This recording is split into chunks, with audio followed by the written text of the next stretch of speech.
সম্মানিত ভাইয়েরা, আমার পরিচয় প্রথমে আমি আপনাদেরকে দিচ্ছি, তারপরে আমার কথাগুলো আপনার সামনে পেশ করব। আমার নাম শহীদুল ইসলাম। পেশায় আমি একজন আরবি প্রভাষক, চরনাসনা ফাজিল ডিগ্রি মাদ্রাসা, এবং আমার স্থানীয় বাড়ি হচ্ছে উত্তর দুধখালি মোল্লাবাড়ি। আপনাদের এখানে কয়েক বছর আগে একটি ওয়াজ হয়েছিল, সেই ওয়াজ মাহফিলে প্রধান বক্তা হিসেবে আমি এসেছিলাম। আমি স্পষ্ট করে বলি, মূলত আমাকে দাওয়াত দিয়েছেন আপনাদের এলাকার সন্তান নুরুল হক ভাই। নুরুল হক ভাইয়ের ব্যাপারে আপনাদের কারো মনের কোনো কষ্ট আছে, তার উপরে কেউ আপনারা একটু অসন্তুষ্ট আছেন, কেউ ভাবেন আমরা সমাজে সবাই একরকম আমল করি, এই ভাইটা কেন অন্যরকম করে, তার উপর কিছু আপনাদের নেগেটিভ ধারণা আছে। এখন কারো সম্পর্কে যদি কোনো নেগেটিভ ধারণা থাকে, তাহলে তার সম্পর্কে ধারণা পরিষ্কার করার জন্য তার সম্পর্কিত বিষয়ে ব্যক্তি যিনি আছেন তার থেকেই জানতে হয়। আমি প্রথমে একটা উদাহরণ দিই। গত মাহফিলে যখন আমি এসেছিলাম, আমি ছিলাম প্রধান বক্তা। আমার আগে 2-3 জন লোক আলোচনা করেছিলেন। আমি আলোচনা করেছিলাম মনে হয় 1 ঘন্টা 20 মিনিট। 1 ঘন্টা 20 মিনিটের মধ্যে ওখানে অনেক আলেম ওলামা ছিলেন, তারা আলোচনা শুনেছেন। আমি আলহামদুলিল্লাহ বলি যে সেই সময় আলোচনার শেষে তারা কেউ আমার আলোচনার উপরে নেগেটিভ কোনো মন্তব্য করেন নাই। এই নেগেটিভ মন্তব্য না করাটাই প্রমাণিত হয় যে আমার আলোচনা তাদের কাছে গ্রহণযোগ্য ছিল না অগ্রহণযোগ্য। তো এখন এই যে সেইবার আলোচনা করে গেলাম, আপনারা জ্ঞানী মানুষ হলে কমপক্ষে এতটুকু তো আপনাদের একটু ধারণা হওয়া দরকার ছিল যে আসলে ভাই কিছু বিষয়ে ভিন্ন আমল করলেও মৌলিক বিষয়ে আমরা একমত। তো মৌলিক বিষয়ে যদি আমরা একমত থাকি, তাহলে আমরা সবাই মুসলিম ভাই। কারো উপর কোনো হিংসা বিদ্বেষ রেষারেষি না রেখে আমরা সবাই গলায় গলায় রেখে মোহাব্বতের সাথে এক আল্লাহর ইবাদত করব। কেউ কারো উপর কোনো খারাপ ধারণা পোষণ করব না। কিন্তু আলোচনা শোনার পরেও আপনারা অনেকে হয়তো সেই ভুল ধারণার উপরে আছেন। আমি আপনাদের একটু অনুরোধ করব, আমি আপনাদের এলাকার সন্তান এবং একজন আলেম। কোরআন এবং হাদিস দিয়ে আজকে আমি আপনাদের সামনে আলোচনা করব। আপনারা একটু ঠান্ডা মাথায়, আপনারা মনোযোগ দিয়ে কথাগুলো শোনেন। আপনার মনে আমার আলোচনার উপর কোনো প্রশ্ন যদি থাকে, আলোচনা শেষে করবেন। আমি প্রশ্নের উত্তর দেওয়ার পরে বা আমি আলোচনা করার পরে সব যে আপনারা আমার সাথে একমত হবেন এটা জরুরি না। আমি ছোট্ট একটা উদাহরণ দেই। বাংলাদেশে এসএসসি পরীক্ষা হয়, সারা বাংলাদেশে শিক্ষার্থীদের প্রশ্ন কি একই রকম না আলাদা? একই রকম। সময় 3 ঘন্টা, কারো জন্য কম না বেশি? একই। কিন্তু পরীক্ষার ফলাফল বের হওয়ার পরে সবার ফলাফল কি একরকম হয় না ভিন্ন হয়? কেন ভিন্ন হয়?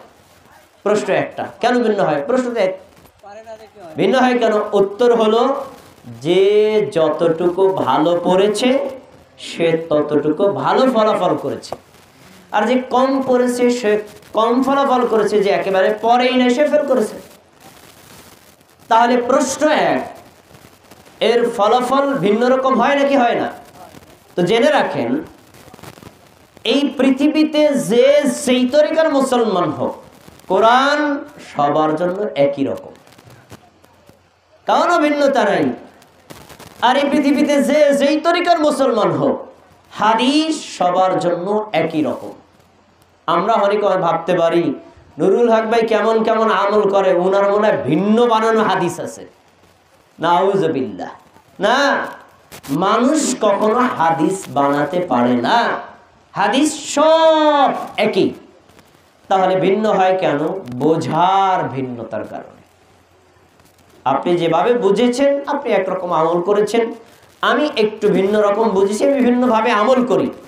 আমি তো হাদিসের বাইরে না, আপনিও হাদিসের বাইরে না। তাহলে আমি আপনাকে শ্রদ্ধা করব, আপনি আমাকে শ্রদ্ধা করবেন, কিন্তু কেউ কারোর সাথে রেষারেষি করবো না। যার জ্বলন্ত দৃষ্টান্ত পৃথিবীর 1 নম্বর জায়গা, ইসলামের মার্কাজ মক্কা আর মদিনা। মক্কার ইমাম লক্ষ লক্ষ মুসল্লিদেরকে নিয়ে সালাত আদায় করে, মুসল্লিদের মধ্যে কিছু আছেন আল্লাহু আকবার বলে হাত বাঁধেই না, কিছু মুসল্লি আছেন বুকের উপর হাত বাঁধেন, কিছু মুসল্লি আছেন নাভির নিচে হাত বাঁধেন। আপনি সারা জীবনে তল্লাশি করে পাবেন না মক্কার ইমাম একবার সালাম ফেরায় বলছেন, এই মেয়ারা আমি হাত বাঁধি বুকের উপরে, যারা নাভির নিচে হাত বাঁধছো কেউ আর এই মক্কায় আইবা না। এমন ঘোষণা কোনোদিন দিচ্ছেন? কেন দেন নাই?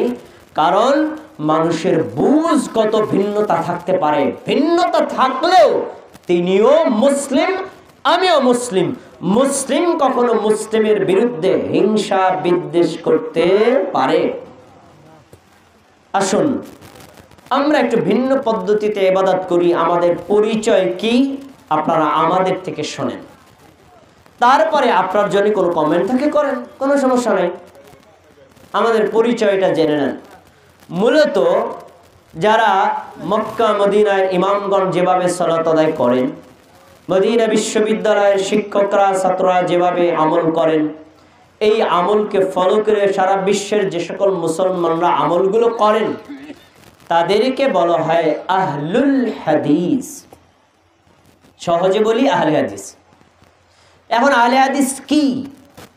আমরা দূর থেকে নেগেটিভ ভাবে না শুনে আমাদের মুখ থেকে শুনেন, এরপরে আপনি আপনার মন্তব্য পেশ করবেন।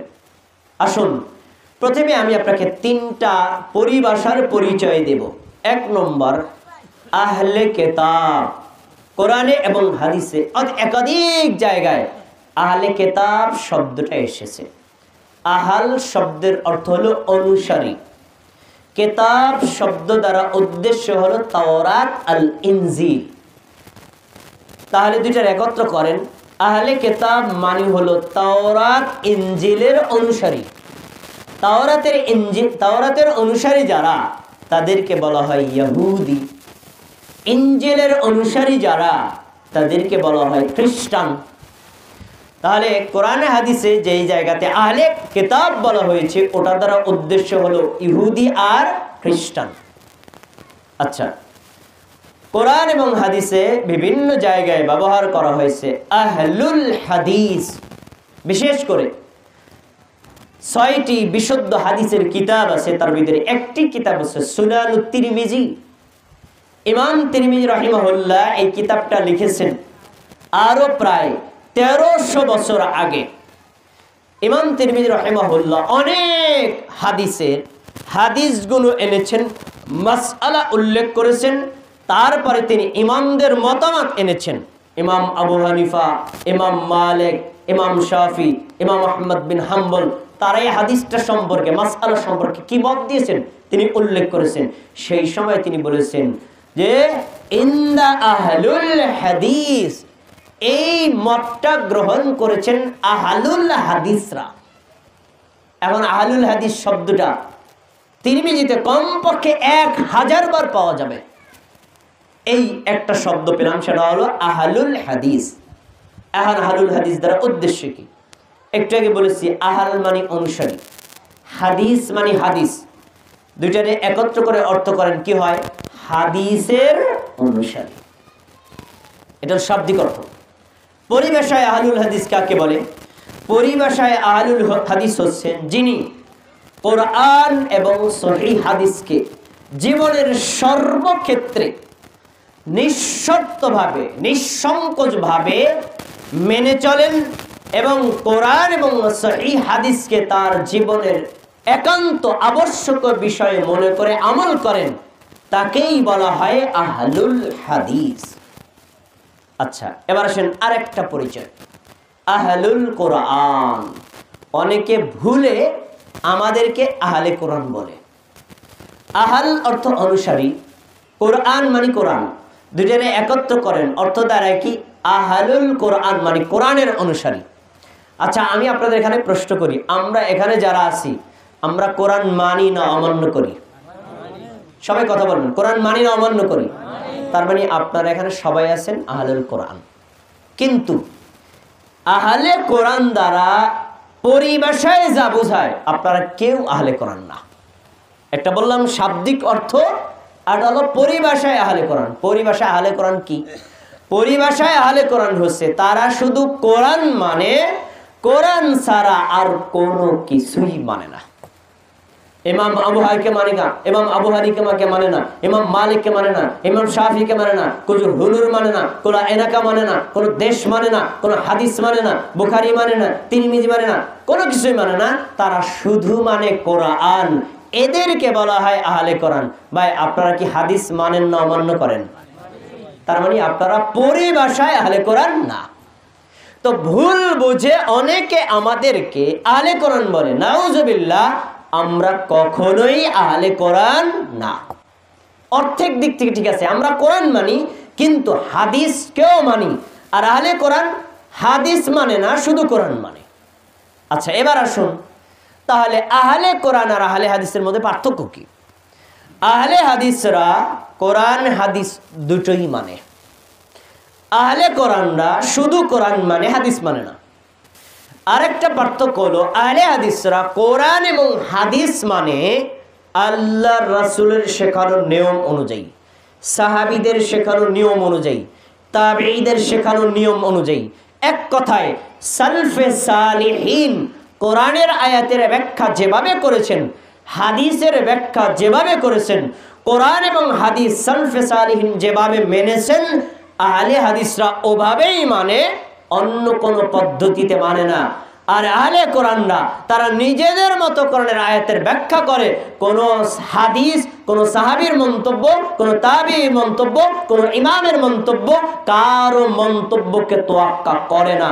এজন্য আহলে কোরআনরা হচ্ছে গোমরাহ আর আহলুল হাদিসরাই হচ্ছে সঠিক পথের অনুসারী। এখন আপনাদের কাছে একটা প্রশ্ন, দাদা ভাই এখানে যারা আছেন আমি জানি আপনারা আমাদের মতো অনেকে সালাত আদায় করেন না, না করলেও আপনারা নিশ্চয়ই মুসলিম। কিন্তু মুসলিম মানি, কোরআন কি মানে না অমান্য করে? আপনারা কোরআন মানেন না, তাহলে কোরআন মানার দিক থেকে আপনারা আমরা কি এক? এবার আসুন হাদিস। নবী সাল্লাল্লাহু আলাইহি ওয়াসাল্লামের কথা কাজ মৌন সম্মতিকে বলা হয় হাদিস। সাহাবীদের কথা কাজ মৌন সম্মতিকে বলা হয় হাদিস। তাবেঈদের কথা কাজ মৌন সম্মতিকে বলা হয় হাদিস। এই হাদিসগুলো কোথায় পাবেন? বুখারী, মুসলিম, তিরমিজি, আবু দাউদ, নাসাই, ইবনে মাজাহ, মিশকাতুল মাসাবি, এগুলো হলো হাদিসের কিতাব। ভাই আপনারা কি হাদিসের কিতাবগুলো মানেন না অমান্য করেন? আমরাও মানি। তাহলে হাদিস মানার দিক থেকেও আপনারা আমরা কি এক? কোনো পার্থক্য নেই। আচ্ছা তাহলে প্রশ্ন আপনাদের, আমাদের কাছে আপনাদের মনে একটা প্রশ্ন যে ভাই রাসূল সাল্লাল্লাহু আলাইহি ওয়াসাল্লামের জামানা থেকে শুরু করে সাহাবায়ে কিরাম সবাই ছিলেন মুসলিম, মুমিন। তা আপনারা মুমিন মুসলিমই থাকতেন, আবার আহলে হাদিস হলেন কেন? আহলে হাদিস আবার কি নতুন একটা ফেরকা বের করছেন? শোনেন, মধু যখন খাঁটি মধু থাকে, এর সাথে কোনো ভেজাল যুক্ত করে না, তখন ওর নাম মধুই থাকে। কিন্তু যখন আপনি একজন মধু বিক্রেতা, আমিও একজন মধু বিক্রেতা, আপনি মধুর ভিতরে ভেজাল মিশ্রিত করেন, তখন আমি বিক্রয় করার সময় জোর দিয়ে বলি, ভাই আল্লাহর কসম করে বলছি আমার মধুটা খাঁটি মধু, আমি এর সাথে কোনো কিছু মিশ্রিত করিনি। এখন একজন ব্যক্তি যদি বলে ভাই মধু তো মধুই, আবার খাঁটি মধু কি? উত্তর হলো যখনই মানুষ ভেজাল মিশ্রিত করেছে তখন মধুর আগে খাঁটি শব্দটা যুক্ত করতে বাধ্য হয়েছে। ভাই কবর পূজারীও মুসলিম, মাজার পূজারীও মুসলিম, শিয়ারাও মুসলিম, কাদেরিয়াও মুসলিম, জাবারিয়াও মুসলিম, বিভিন্ন তরিকা এবং ফেরকার লোক তারাও দাবি করে মুসলিম। আসলে সবাই কি ইসলামের কোরআন, সবাই কি ইসলামের হাদিস নবী সাল্লাল্লাহু আলাইহি ওয়াসাল্লাম সাহাবীদের তরিকা অনুযায়ী মানে না। মুসলমানরা বিভিন্ন তরিকায় ভাগ হয়ে গেছে, দাবি করে মুসলমান, কিন্তু প্রকৃত মুসলমানের পরিচয় তাদের মধ্যে পাওয়া যায় না। এজন্য প্রকৃত মুসলিম কারা? যারা কোরআন মানে। প্রকৃত মুসলিম কারা? যারা হাদিস মানে। প্রকৃত মুসলিম আর ভেজাল মুসলমান পার্থক্য করার জন্য আমরা বলি আমাদের জাতীয় পরিচয় মুসলিম, কিন্তু আমরা বৈশিষ্ট্যগত হলো আহলুল হাদিস। আচ্ছা আপনারা একটু মনোযোগ দিয়ে শোনেন, আপনাদের প্রত্যেকটা কথার উত্তর পাবেন। 3 নম্বর প্রশ্ন, ভাই বুঝলাম আপনারা আহলুল হাদিস, কোরআন মানেন, হাদিস মানেন, ভালো কাজ। আপনাদের ইমামকে, 4 মাযহাবের 4 জন ইমাম আছেন। হানাফি মাযহাবের ইমাম ইমাম আবু হানিফা রাহিমাহুল্লাহ, মালিকি মাযহাবের ইমাম ইমাম মালিক রাহিমাহুল্লাহ, শাফি মাযহাবের ইমাম ইমাম শাফি রাহিমাহুল্লাহ, হাম্বলি মাযহাবের ইমাম ইমাম আহমদ বিন হাম্বল রাহিমাহুল্লাহ। 4 মাযহাবের 4 জন ইমাম আছেন। আপনাদের ইমামকে প্রশ্ন করলেন, আমি আপনাদের প্রশ্ন, মনের প্রশ্নগুলো উত্তর দিচ্ছি। প্রশ্নের উত্তর অবশ্যই 4 মাযহাবের 4 জন ইমামের যেমন মাযহাব এবং তাদের অনুসারীদের যেমন ইমাম আছে, আমাদেরও ইমাম আছে। আপনাদের ইমামকে নামটা বলেন। আমাদের ইমামের নাম আপনাদের সকলেরই জানা। আমাদের ইমাম হলেন মুহাম্মদ সাল্লাল্লাহু আলাইহি ওয়াসাল্লাম।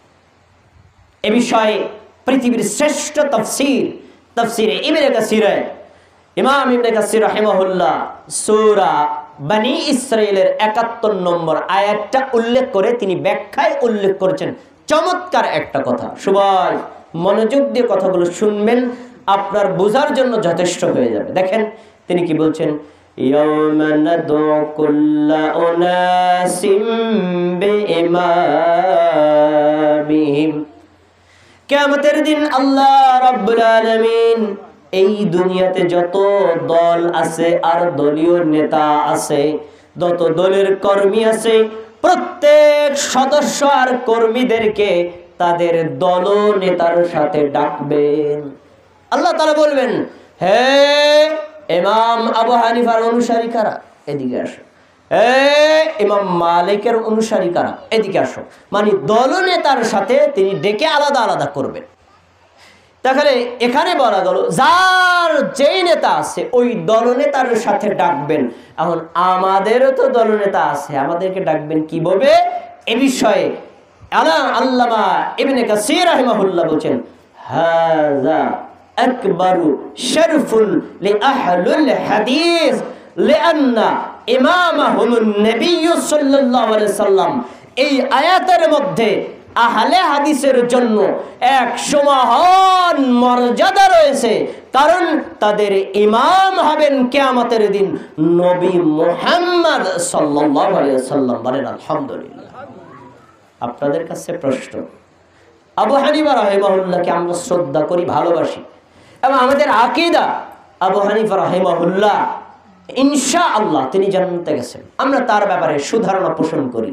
ইমাম আবু হানিফাকে নেতা হিসেবে কিয়ামতের দিন পেয়ে বেশি খুশি হওয়ার কারণ না মুহাম্মদ সাল্লাল্লাহু আলাইহি ওয়াসাল্লামকে নেতা হিসেবে পেলে আপনি বেশি খুশি হবেন মুহাম্মদ সাল্লাল্লাহু আলাইহি ওয়াসাল্লামকে।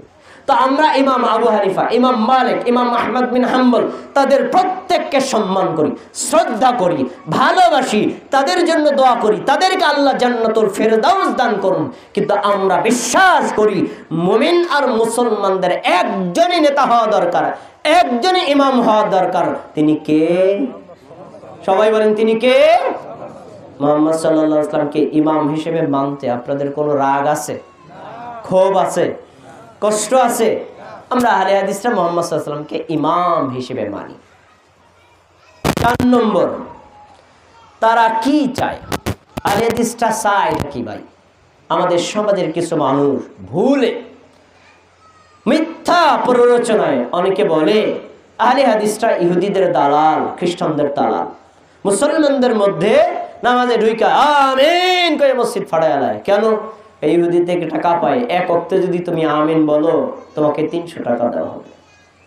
এই টাকার লোভে তারা আমিন বলে। ভাই আপনাকে আল্লাহর কসম দিয়ে বলছি, আপনাকে আল্লাহর কসম দিয়ে বলছি, আপনাকে আল্লাহর কসম দিয়ে বলছি, আপনি এই কথাটা বললেন একজন মানুষের কথার উপর ভিত্তি করে, যদি কথাটা সত্য না হয়, আমি যদি আল্লাহর কাছে কিয়ামতের দিন আমি বিচার দেই, আপনার পরিণতি কি হবে? একটু ভাবেন। আপনি তো মুসলমান, আমিও তো মুসলমান, আপনি আমার ব্যাপারে একটা মিথ্যা অপবাদ দিলেন, কিন্তু আমি আসলে এর সাথে জড়িত না। আর আপনি এই মিথ্যা অপবাদের কারণে আমি যদি আল্লাহর কাছে কিয়ামতের দিন জবাব দেই, আল্লাহ আমার ভাই আব্দুল্লাহ আমার প্রতিবেশী মানুষ, তার সাথে কোনো শত্রুতা নাই, সে আমার ব্যাপারে মিথ্যা কথাটা বলেছে, আপনি বিচার করেন। আর যদি সত্যি আমি এই মিথ্যা অপবাদী না হই আপনার কি হবে?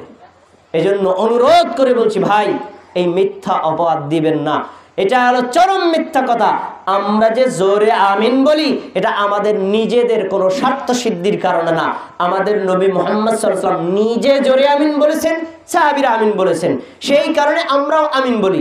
এখন আপনি হয়তো আস্তে আমিন বলেন, আচ্ছা ঠিক আছে, আপনারটা আমি বলেন, আমারটা আমি বলবো। আপনিও আমার সাথে পাশে দাঁড়িয়ে নামাজ পড়বেন, আমিও আপনার সাথে পাশে দাঁড়িয়ে নামাজ পড়বো। আমরা তো কেউ এমন কথা বলি নাই যে ভাই আপনি আস্তে আমিন বলেছেন, আপনার নামাজ বাতিল, আপনি কাফের হয়ে গেছেন, নাউজুবিল্লাহ বলি নাই। তাহলে আপনি আমার ভাই, আমি আপনার ভাই, একসাথে পাশে মিলেমিশে সালাত আদায় করব। আপনি আমার বিরুদ্ধে মিথ্যা অপবাদ দিবেন, আমি আপনার বিরুদ্ধে মিথ্যা অপবাদ দেব কেন? না। এজন্য আপনাদেরকে অনুরোধ করে বলছি, না, আমরা কি চাই একটু মনোযোগ দিয়ে শোনেন। আমরা চাই কি ভাই? আপনাদের কাছে চাইটা কি? 1 নম্বর, আপনি পাক্কা ঈমানদার হবেন, আপনার ঈমানের মধ্যে কোনো শিরিক থাকতে পারবে না, এটা আমরা চাই। আপনি পাক্কা ঈমানদার তাওহীদবাদী মুমিন মুসলমান হবেন, আপনার তাওহীদের মধ্যে কোনো কুফর থাকতে পারবে না।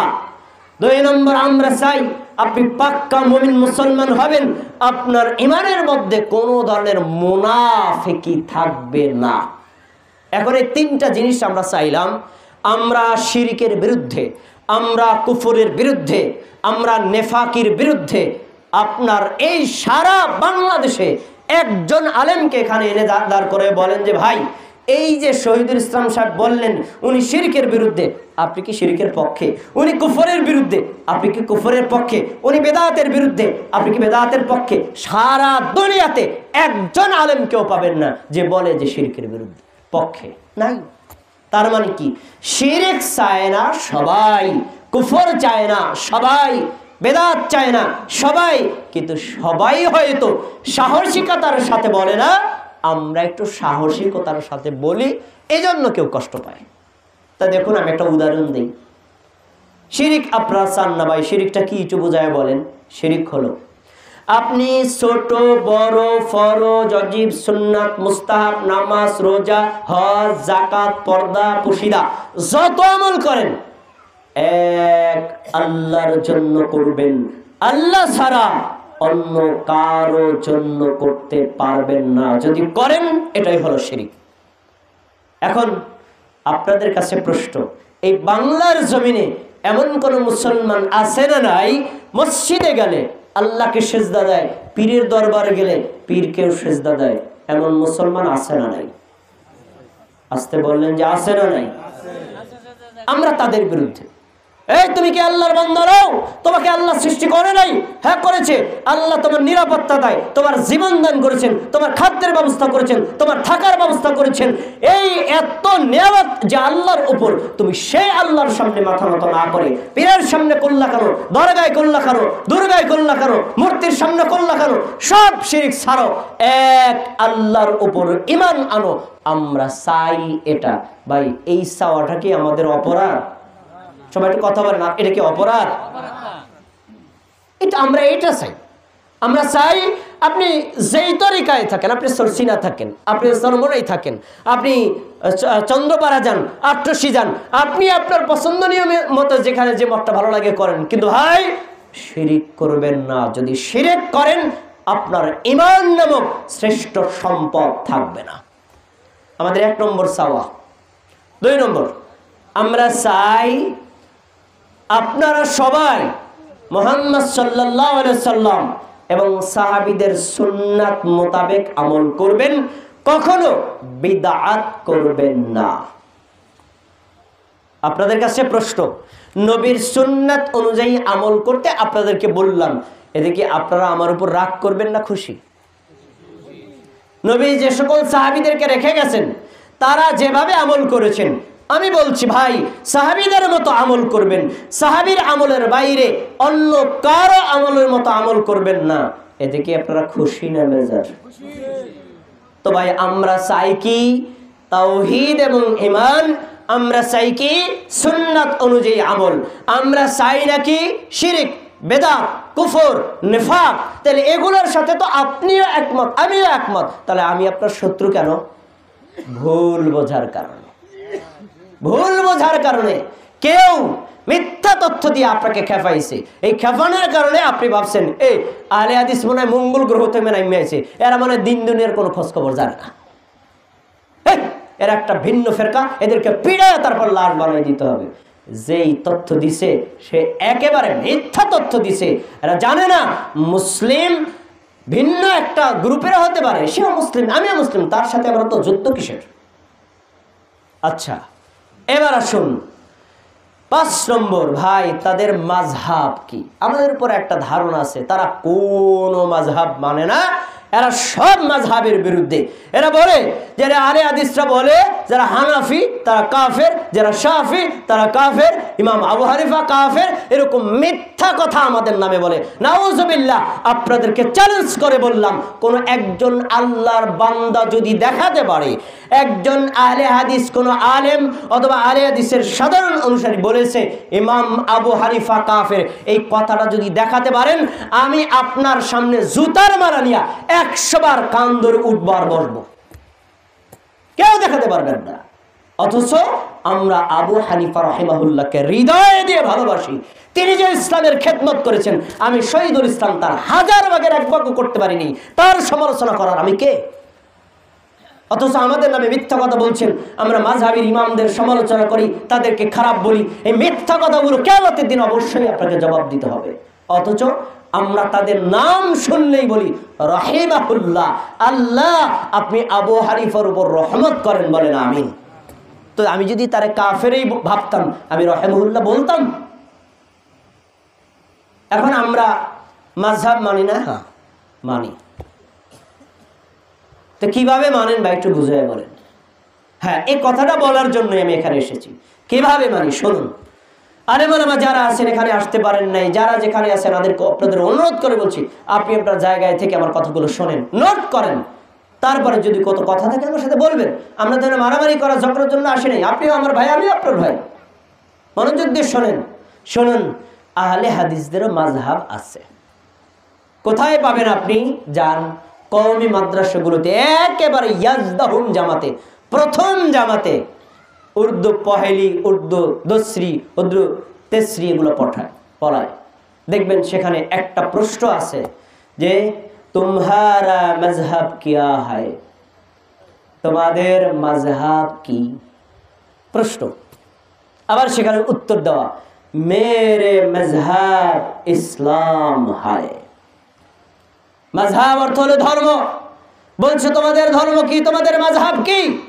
আহলে হাদিসের মাযহাব নাই আছে? আহলে হাদিসের মাযহাবের নাম হলো ইসলাম। এ ভাই আপনাদের ধর্মের নাম কি? আমার ধর্মের নাম কি? তাহলে আপনি আমার শত্রু মনে করেন কেন? হ্যাঁ আমাদের মাযহাব আছে, তো আপনারও মাযহাব আছে, আমারও মাযহাব আছে।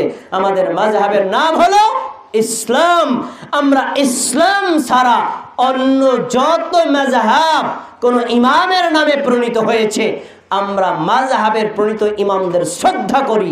মাযহাব যারা মানে তাদেরকেও শ্রদ্ধা করি, কিন্তু আমরা মাযহাবটাকে মানি কিভাবে? আমাদের থেকে শুনুন। যারা মাযহাব মানে তারা নিজেরাও জানে না মাযহাব মানার পদ্ধতি কয়টি ও কি কি। মাযহাব মানার পদ্ধতি 2টি। এক তাকলিদে শখসি, আর হলো তাকলিদে উমুমি। তাকলিদে শখসিটা কি? আমি হানাফি মাযহাবের অনুসারী, খেয়াল করে শুনুন, আমি হানাফি মাযহাবের অনুসারী।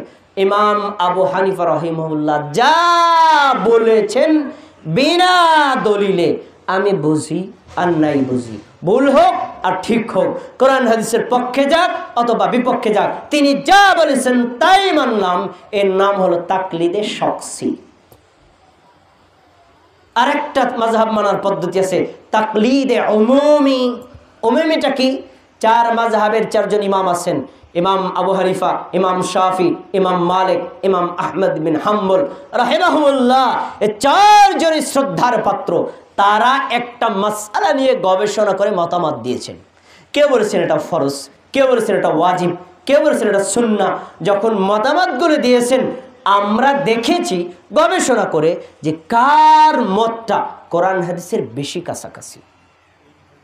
আমি হানাফি মাযহাবের অনুসারী, কিন্তু আমি যদি দেখি না ইমাম মালিকের মতটা কোরআন হাদিসের বেশি কাছাকাছি, ইমাম আবু হানিফার মতটা অত কাছাকাছি না, তখন আমি ইমাম আবু হানিফাকে শ্রদ্ধা করি, ভালোবাসি। কিন্তু কোরআন হাদিসের বেশি কাছাকাছি ইমাম মালিকের মতটা হওয়ার কারণে আমি তার ওই মতটা মানি। কিন্তু এই মত মানার মানে এই না আমি আবু হানিফাকে কাফের বলেছি, নাউজুবিল্লাহ। তার মানে আমরা চারজন ইমামকে শ্রদ্ধা করি, যার মতটা কোরআন হাদিসের কাছাকাছি হয় আমরা তারটা মানি, বাকি তিনজনকে শ্রদ্ধা করে তার কথাটাকে মানি না। ভাই এটা কি অপরাধ? এটা কি অপরাধ?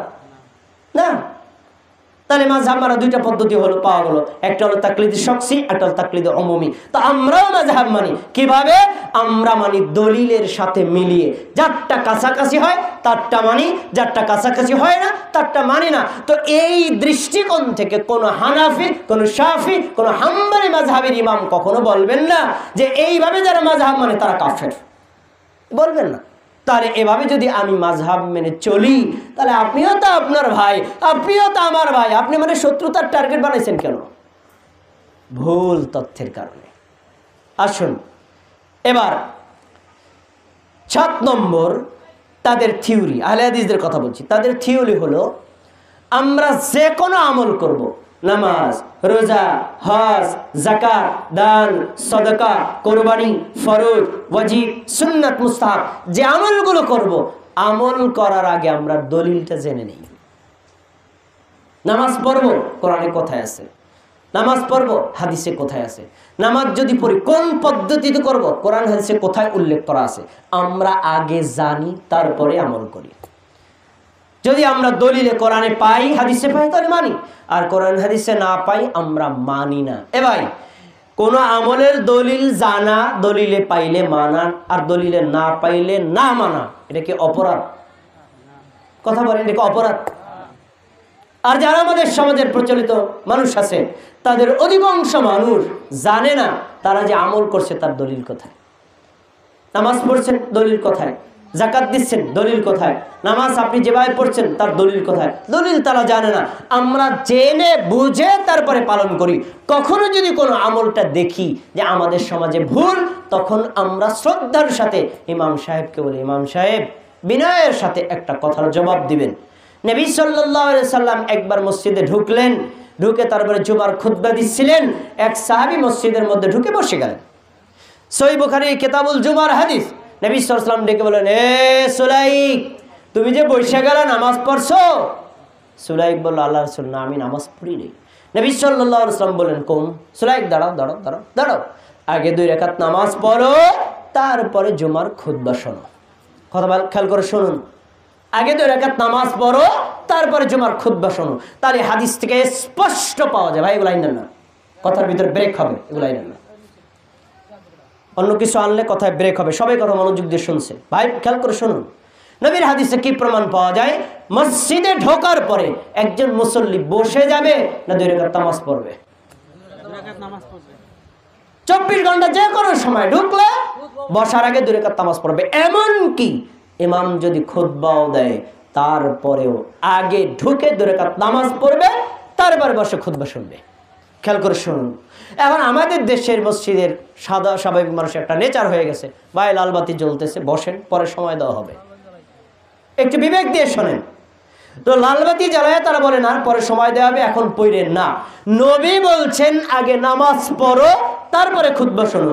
আর আমরা নিয়ম বানায় নিছি, না আগে বসেন তারপরে নামাজ পড়ো। বলেন এই নিয়মটা কি নবীর আদেশের সাথে, হাদিসের সাথে মিলছে না সাংঘর্ষিক হয়েছে?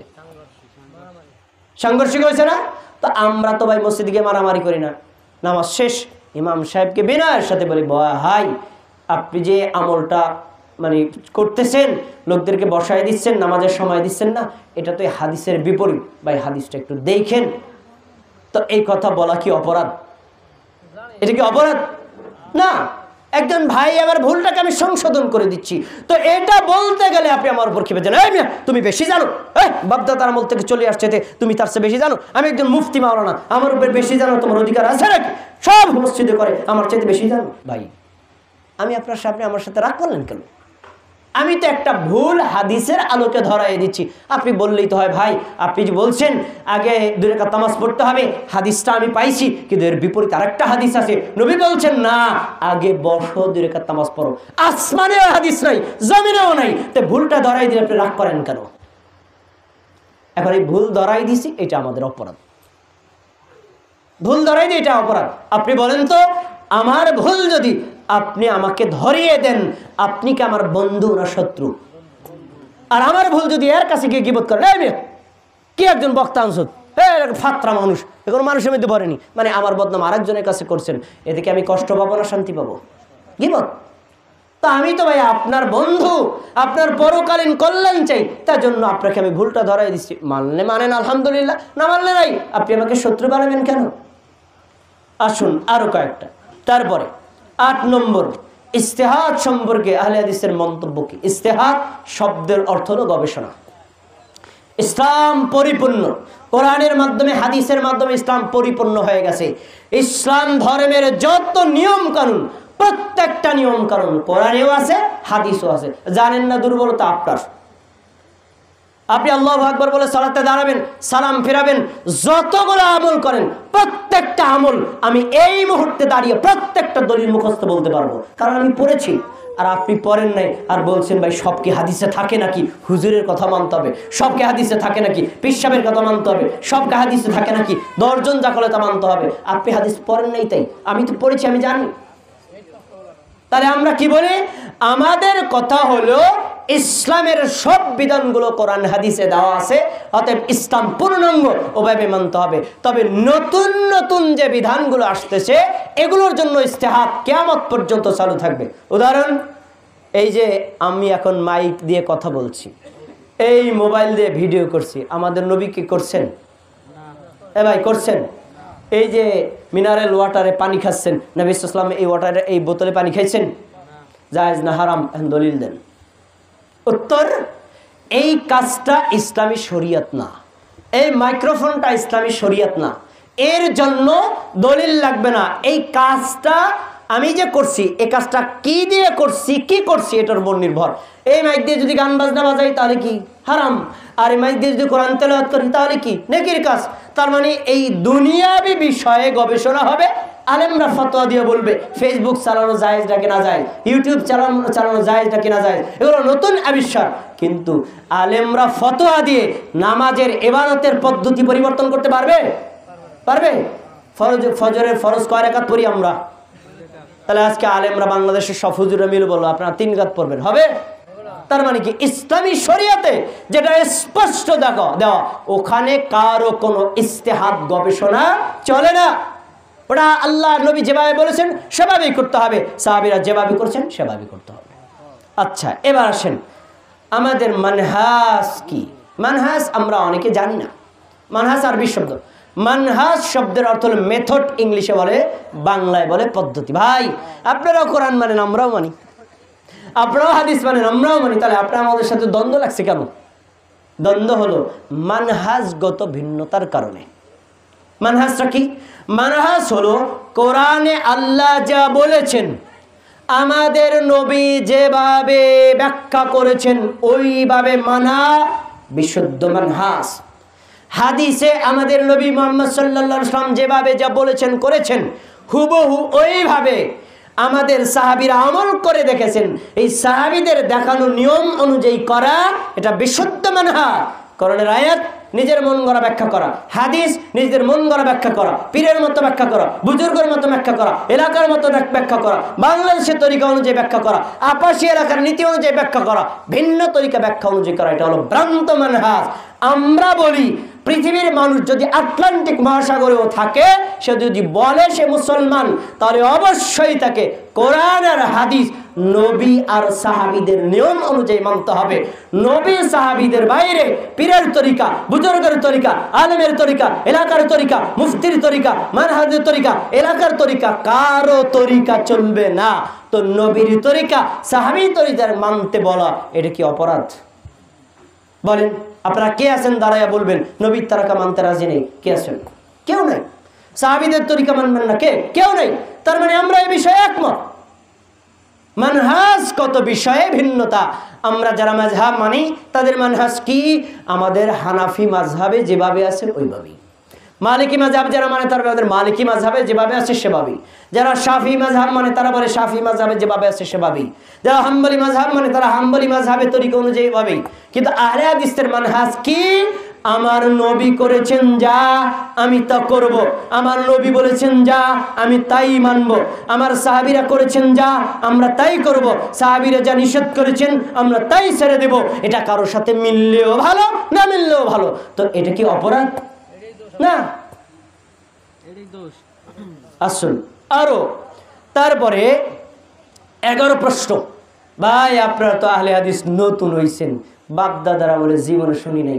আমার বাপদাদা 14 পুরুষ চলে গেল, জীবনে তো বুকের উপর হাত বাঁধলো না, জীবনে তো রুকুর আগে পরে হাত উঠাইলো না। আপনারা নতুন কোথাতে আছেন? তাই না? আপনারা কোথাতে আছেন? আপনাদের সেন্টার কই? ওই অনেকে আমাদের ব্যাপারে মিথ্যা তথ্য দেয়, ওদের সেন্টার হলো ইসরায়েলে। নাউজুবিল্লাহ। ভাই কিয়ামতের দিন আপনার ঠোঁটের জবাব আল্লাহর কাছে দিতে হবে। আপনি যে বললেন আমাকে ইহুদিদের দালাল, যদি আমি সত্যিকারের দালাল না হই, কিয়ামতের দিন আমি প্রত্যেকটা মিথ্যা তথ্যের কড়াই গন্ডায় বুঝে নেব, তখন আপনার পরিণতি কি হবে? আমাদের মার্কাজ আছে। আমাদের মার্কাজ কি? মক্কা। আমাদের মার্কাজ কি? মদিনা, যেখানে আল্লাহর নবীর নিকটে আল্লাহ তাআলা জিবরাইল আলাইহিস সালাম কোরআনের ওহী নিয়ে পাঠাতেন। বাংলাদেশে জিবরাইল আসছে? ওহী নিয়ে আসছে? বাংলাদেশের ইসলাম তো বাংলাদেশের না, মক্কা মদিনা থেকে এখানে এসেছে। অতএব আমরা গোড়ার অনুসারী। মক্কা এবং মদিনা যেখানে ইসলামের সেন্টার, আমাদের মারকাজ হলো সেন্টার। আপনি দেখেন আমরা যেভাবে সালাত আদায় করি, মক্কা মদিনার ইমাম সেভাবে সালাত আদায় করে। আমরা যেভাবে কথা বলি, মক্কা মদিনার ইমামরা ওইভাবেই কথা বলে। আমরা যেভাবে আমল করি, মক্কা মদিনার অনুসারীরা সেভাবে আমল করে। ভাই আমরা যদি নতুন করে বানাই, তো মক্কা মদিনার ইমামরা শিখাই দিল কে?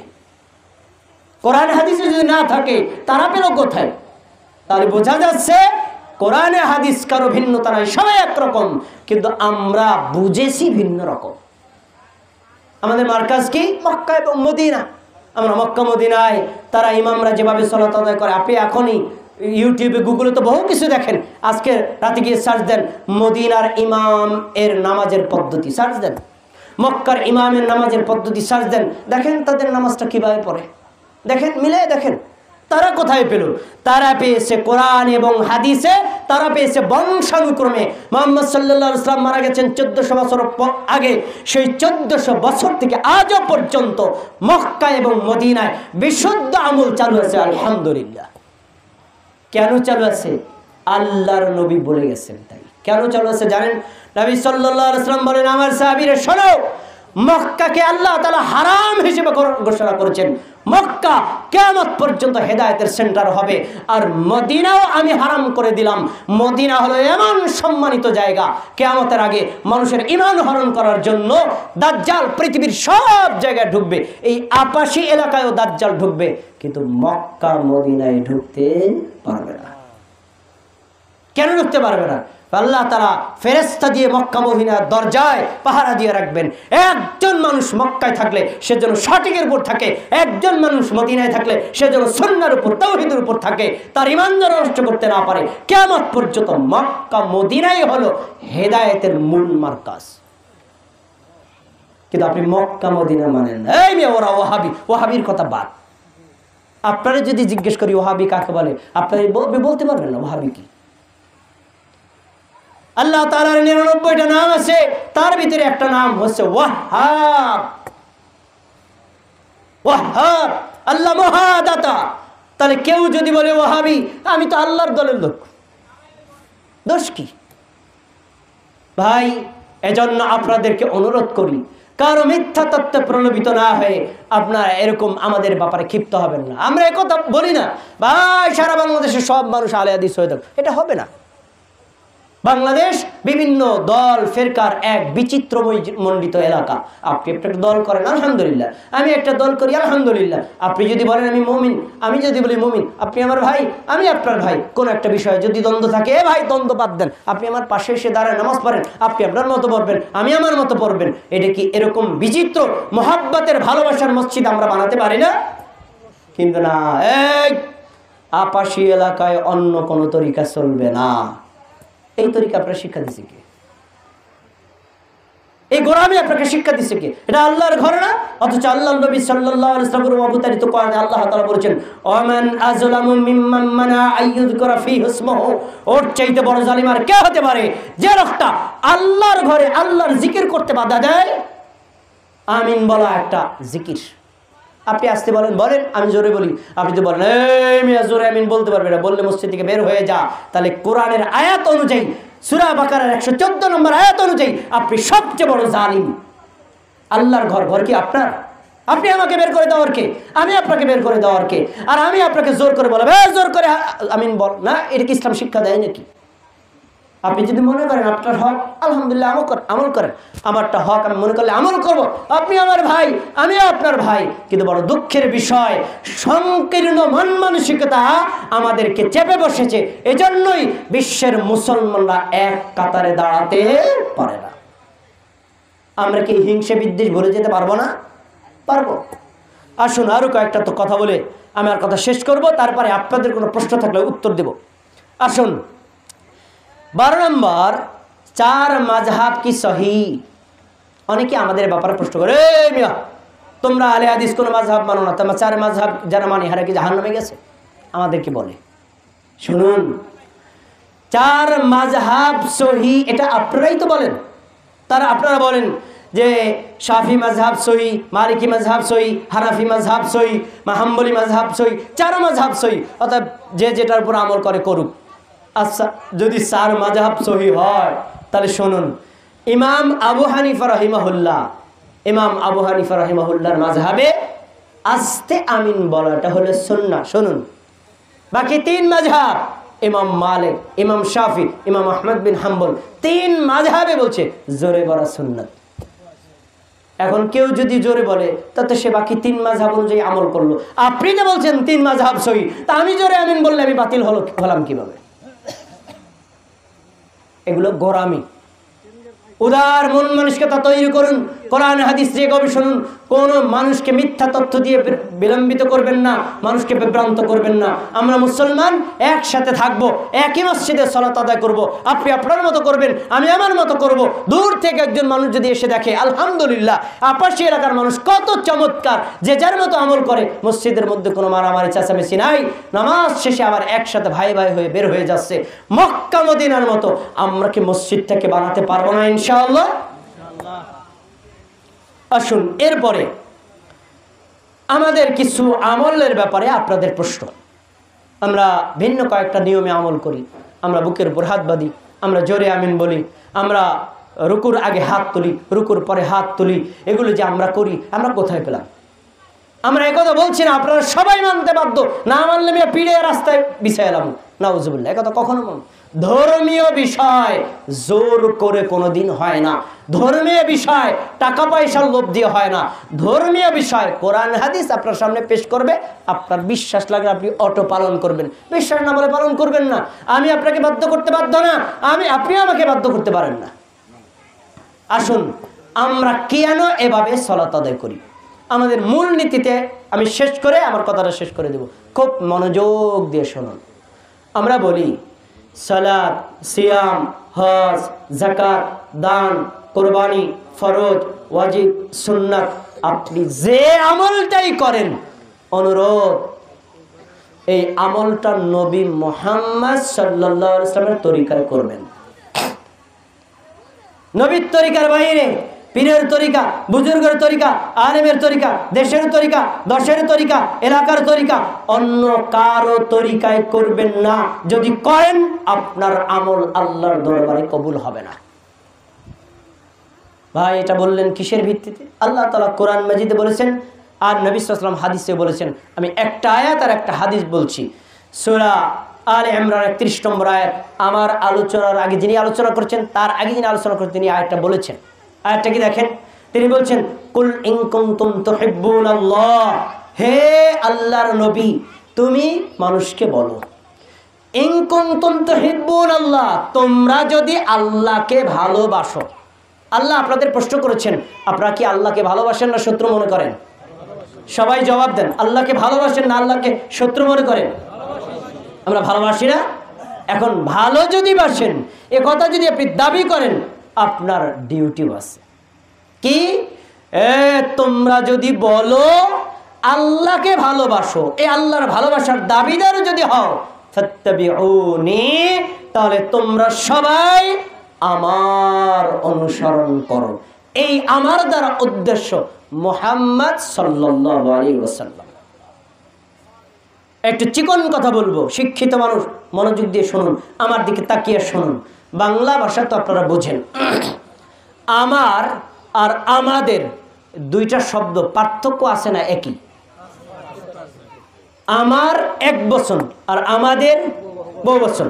দেখেন এখানে আল্লাহ কি শিখাই দিয়েছেন, তোমরা যদি আল্লাহকে ভালোবাসো তাহলে আমার অনুসরণ করো। আমার মানে নবী। কয়জন? কয়জন? তাহলে নামাজের তরিকা কয়টা? সবাই এখন কথা বলে না। নামাজের তরিকা কয়টা? রোজার তরিকা কয়টা? হজের তরিকা কয়টা? যাকাতের তরিকা কয়টা? একটা তরিকা। আমরা বলি ভাই আপনি যেই দল করেন আপনার ভালো লাগে করেন, কিন্তু অনুরোধ আপনার আমলটা রাসূলের সাথে মিলিয়ে নেন। যদি রাসূলের সাথে মিলে তাহলে আপনার আমল আল্লাহ কবুল করবেন, আল্লাহর ভালোবাসাও পাবেন। যদি না মিলে আপনার আমলটা বাতিল হবে। আমরা প্রত্যেকটা আমল নবী যেভাবে করেছেন আমরা সেভাবে কপি করে করি, একটু ডিসপ্লেস করি না, কোনো পরিবর্তন করি না। যদি কোনো ব্যক্তি আল্লাহর নবীর তরিকা অনুযায়ী, তার দেখানো সিস্টেম অনুযায়ী হুবহু তাকে কপি করে আমল করে, তাকে আল্লাহ দুইটা পুরস্কার দিবেন। যেই পুরস্কার একজন মুমিনের জীবনে শ্রেষ্ঠ পুরস্কার, এর চাইতে ভালো পুরস্কার হতে পারেই না। দেখেন 1 নম্বর পুরস্কার, কেউ যদি আল্লাহর নবীর তরিকা অনুযায়ী সালাত, সিয়াম, হজ, যাকাত, দান, সাদাকা আমল করে, আল্লাহ রাব্বুল আলামিন নিজে বলছেন ওই লোকটা আল্লাহকে ভালোবেসে নবীর অনুসরণ করেছে না, আল্লাহ নিজেই তাকে ভালোবাসবেন। সুবহানাল্লাহ। আপনাদের কাছে প্রশ্ন, আল্লাহ যদি আপনাকে ভালোবাসেন, আল্লাহ আপনাকে জাহান্নামে দিবেন? কথা বলেন, জাহান্নামে দিবেন? আল্লাহ যাকে ভালোবাসে আল্লাহ কোথায় তাকে জাহান্নামে দিবেন? জান্নাতে দিবেন নিশ্চিত। আল্লাহর ভালোবাসা আমরা চাই না কি চাই না? তাহলে আমাদের অবশ্যই মুহাম্মদ সাল্লাল্লাহু আলাইহি ওয়াসাল্লামের তরিকা অনুযায়ী ইবাদত করতে হবে। নবীর তরিকার বাইরে পীরের তরিকা, বুজুর্গের তরিকা, চিশতিয়া তরিকা, কাদেরিয়া তরিকা, নকশবন্দের তরিকা, বুজুর্গের তরিকা, মুফতির তরিকা, মাওলানার তরিকা, এলাকার তরিকা, বাংলার তরিকা, কোন তরিকা চলবে না। সব তরিকা কবর দিতে হবে, এক নবী মুহাম্মদ সাল্লাল্লাহু আলাইহি ওয়াসাল্লামের তরিকা ইবাদত করতে হবে। ভাই এ কথা বলা কি অপরাধ?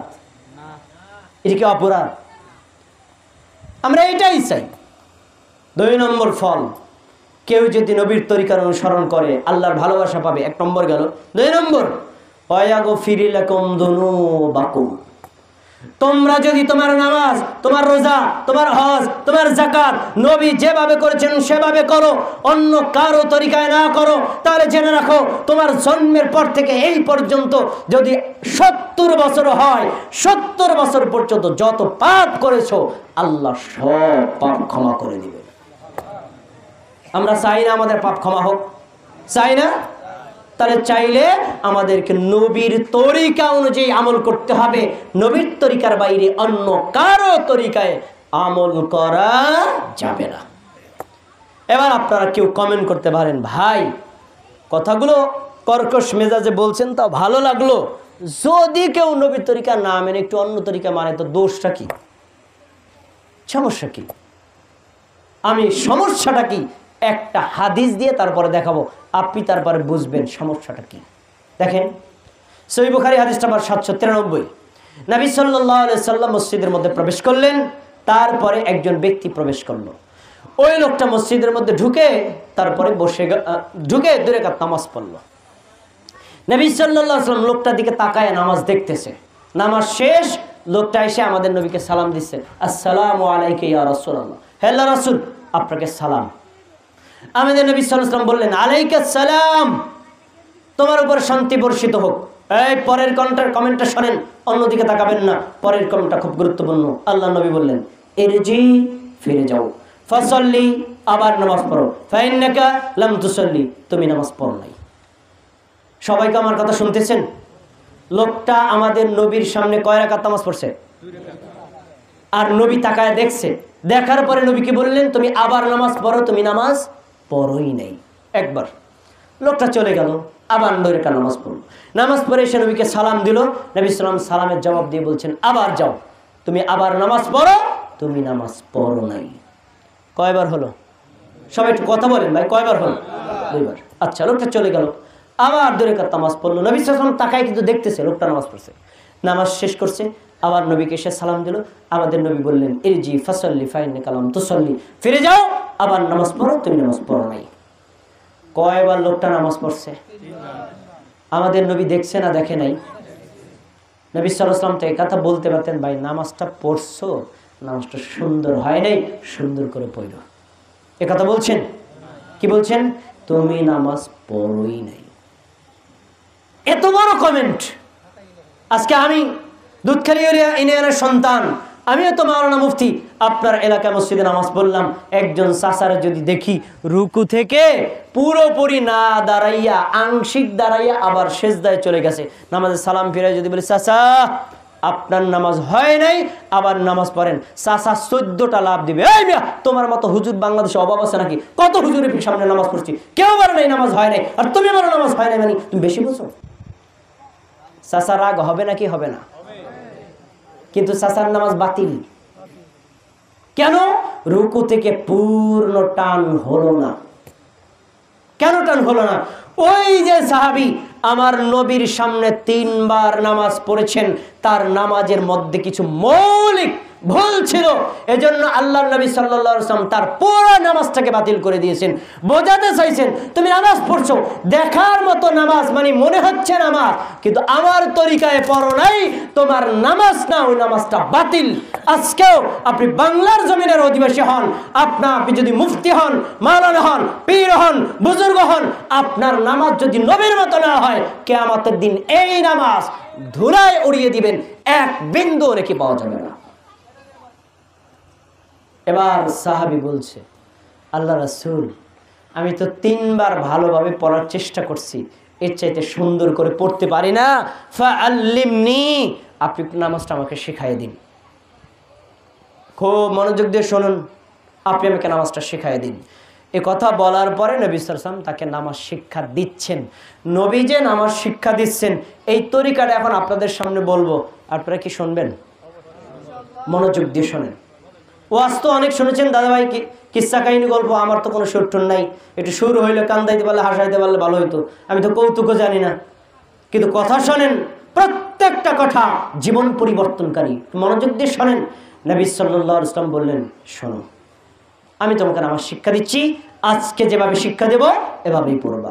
ইযা কুমতা ইলাস সালাতি ফাকাব্বির, তুমি যখন নামাজে দাঁড়াবা প্রথমে বলবা আল্লাহু আকবার। সবাইটা আমার সাথে বলেন, প্রথম শব্দটা কি? যায় নামাজের দোয়া গেল কোথায়? নাওয়াইতু আন উসাল্লিয়া গেল কোথায়? না, আমাদের নবী ভুলে গেছেন। মানে আপনাদের বিবেককে জাগ্রত করার জন্য বলছি। যায় নামাজের দোয়া গেল কোথায়? নাওয়াইতু আন উসাল্লিয়া গেল কোথায়? আরবি বাংলা ইংরেজি নিয়ম গেল কোথায়? নিয়ত গেল কোথায়? উত্তর, এগুলা নবীর শেখানো না।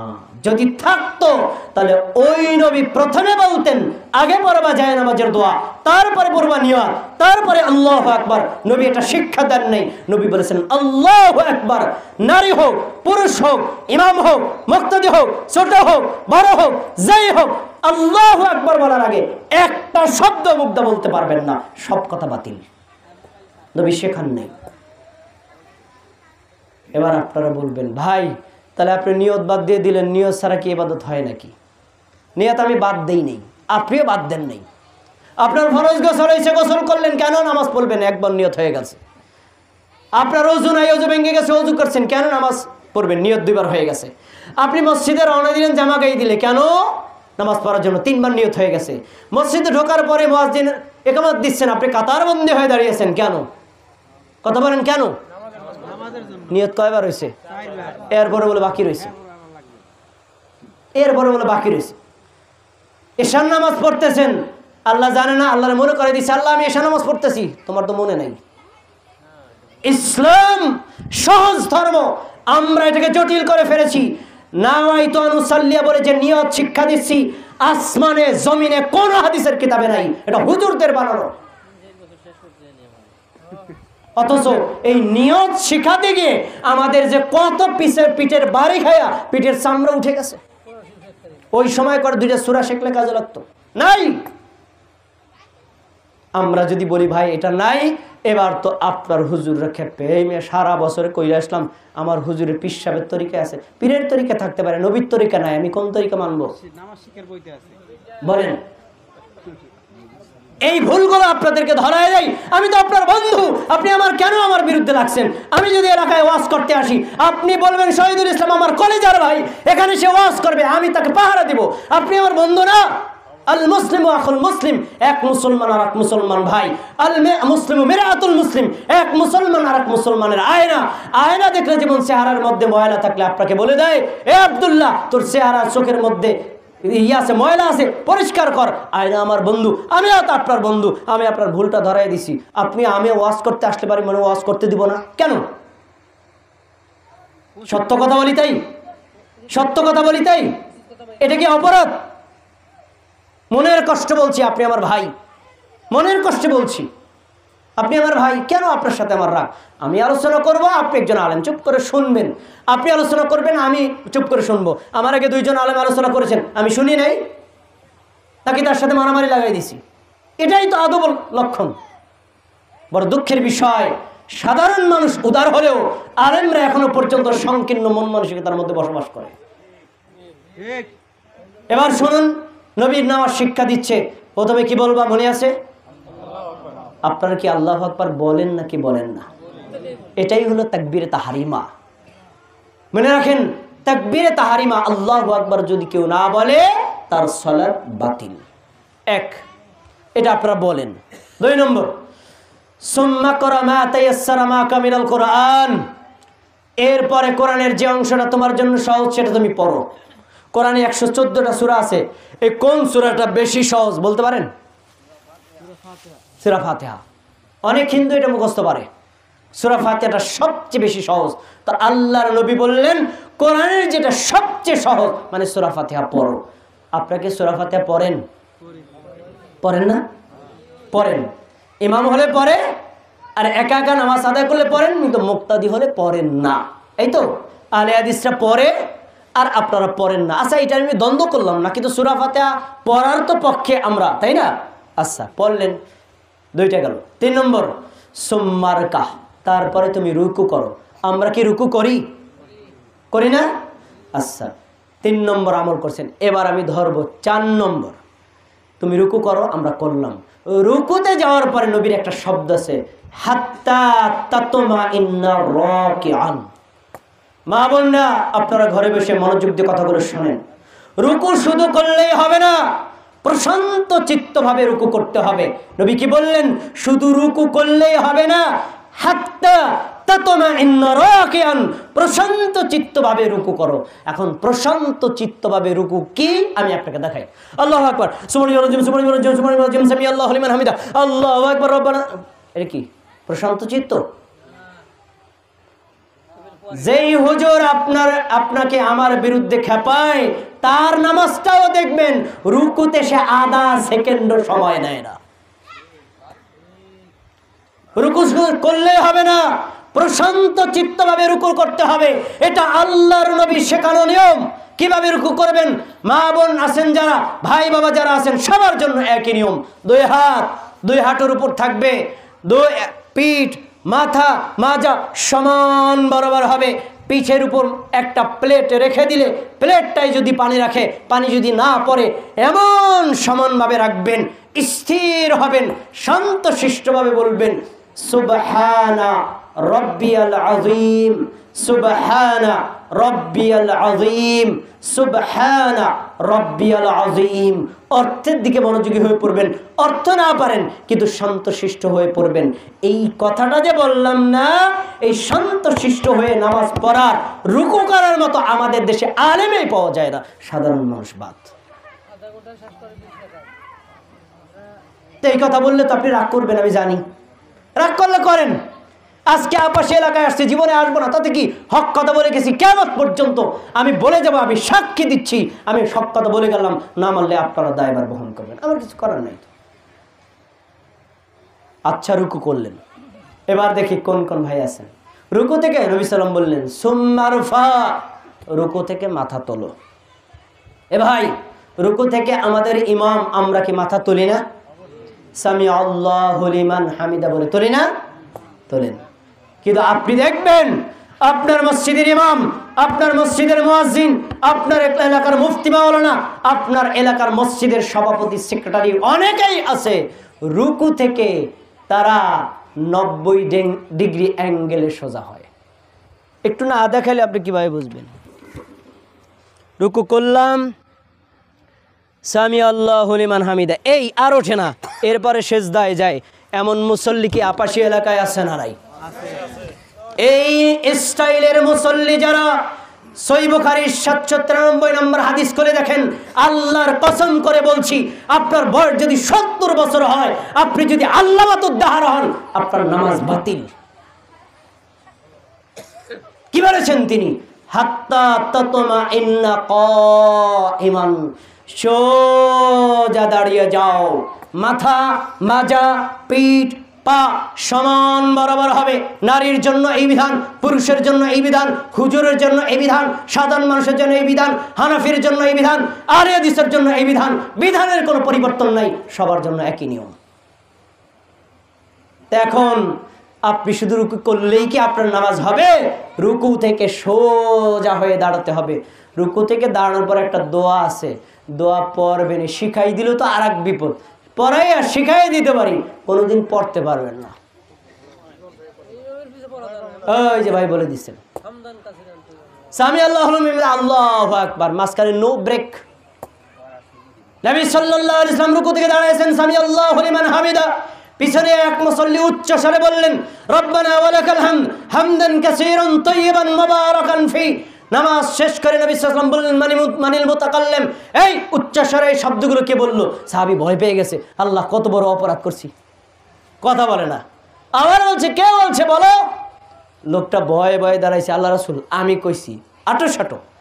নবী সাল্লাল্লাহু আলাইহি ওয়াসাল্লাম বললেন সাহাবী, আমি দেখি তুমি দেখো না, আমি দেখলাম আসমানের 30 জন ফেরেশতা প্রতিযোগিতা করছে তোমার এই বাক্যগুলো লিখে আল্লাহর দরবারে কে আগে পৌঁছে যাবে। তাহলে এই দোয়াটা কি করা ভালো না মন্দ? আপনি একটু আজকে আমরা আমল করে দেখেন তো। আপনার মসজিদে ইমাম নামাজে দাঁড়াইলে মনে হয় বাড়িতে আগুন লাগছে, কোন সময় রুকু সিজদা করে মসজিদ থেকে বের হবে। তো এই হুজুররে যদি বলি আমি নামাজ পড়লে নামাজ হবে না, হুজুর তো আমার উপর খেপবেই। রুকু থেকে সোজা দাঁড়িয়ে প্রশান্ত চিত্তভাবে দাঁড়িয়ে এই দোয়াটা ইমাম পড়বে, মুসল্লিরা পড়বে, পড়ার সময় দেবে, এটাই নবীর তরিকা। গেলেন সেজদায়, নবী সাল্লাল্লাহু আলাইহি ওয়াসাল্লাম বললেন হাত্তা, তারপরে সুম্মাস, তুমি সেজদা করো। আমরা সেজদা করি না কি করি না? করি না? সেজদা করি। কিভাবে সেজদা করবেন নবী শিখায় দিয়েছেন, 8টা অঙ্গ দিয়ে সেজদা করতে হবে। নাক আর কপাল, 2 হাত, 2 হাঁটু, 2 পা জমিনের সাথে মিলানো থাকবে। বাকি অঙ্গগুলো নারী পুরুষ সবার জন্য জমিন থেকে আলাদা থাকবে। বাস, আপনি রুকুতে গেলেন, রুকুতে সেজদায় গেলেন, সেজদায় যে বলবেন শান্তশিষ্টভাবে সুবহানা রাব্বিয়াল আ'লা, সুবহানা রাব্বিয়াল আ'লা, সুবহানা রাব্বিয়াল আ'লা। আমি যে 3 বার বললাম, তারাবির নামাজে একবার বলতে পারছিলেন? একবার বলতে পারছিলেন? তো এই নামাজ দিয়ে পরকালে কি হবে? বিবেকের কাছে প্রশ্ন রইল। এই নামাজ দিয়ে পরকালে আপনি কিভাবে মুক্তি পাবেন? বিবেকের কাছে প্রশ্ন রইল। আমি বলছি না আজকে আপনারা সবাই আহলে হাদিস হয়ে যান, বুকের উপর হাত বাঁধেন, এ কথা বলছি না, কিন্তু এখন যে নীতিগুলো বলছি, আপনি যদি বলেন আমি মুমিন, আপনার জন্য এই বিধান, আপনার জন্য এই বিধান। নবী সাল্লাল্লাহু আলাইহি ওয়াসাল্লাম শিক্ষা দিয়েছেন, এ কথা বলেন এইটা আহলে হাদিসরা মানবে না, সবার জন্য। সেজদা করলেন, দুই সেজদার মাঝখানে আবার বসা। আমরা কি বসি নাকি বসি না? নবী সাল্লাল্লাহু আলাইহি ওয়াসাল্লাম বললেন বসো, আমরা বসি। ওই আগের মতো ভুল। কিছু চিকন চালাক মানুষ আছে না সমাজে, হ্যাঁ চিকন চালাক, তারা মনে করে সেজদা একটা দিয়ে উঠছি, আবার তো সেজদা যাওয়াই লাগবে, তো পুরা টান হওয়ার দরকার কি? পুরা টান হওয়ার দরকার কি?